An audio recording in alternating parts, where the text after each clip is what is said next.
म्हणटो देवाच्या राज्यांत आमी कशें म्हणून पळोवंक जाय. आमी सगळीं जाणां देवाचे कुडींत आसा न्हय.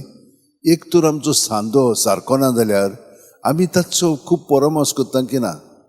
बाकीचे सगळे सांदे सारके आहात पूण हो सारको जालो की ना मागीर आमकां खूब आनंद मेळटा की ना. ते भाशेन तें पळोवंक जाय.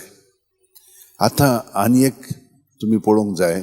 पयले वाचपान कोणाकूय आमी फुडारी कोत्ता. तो सारको न्हय जाल्यार आमी हे भाशेन ताका कोत्ता.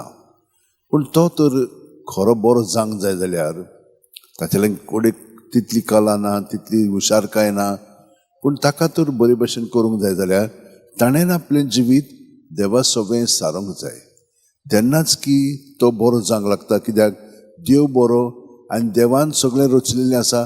देव सगळे मदीं वावुरता आनी जें देवा कडेन जाता तें मनशा कडेन जायना म्हणून आमी आयकलां.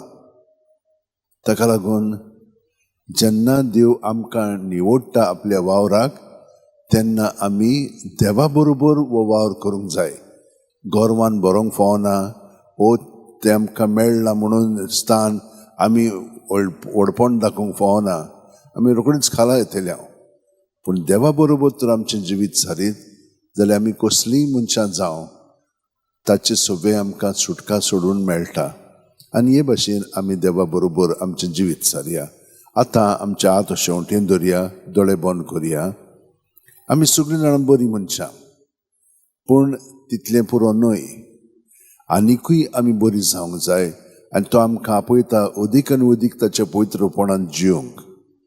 तर प्रत्येक सुस्कार भायर सुटना आमची चिंतना भावना चाल आनी भितरल्यान जें कितें चलता तितलें आमी आमचें सगळें दवरचें न्हय पूण तें ताका दिवचें.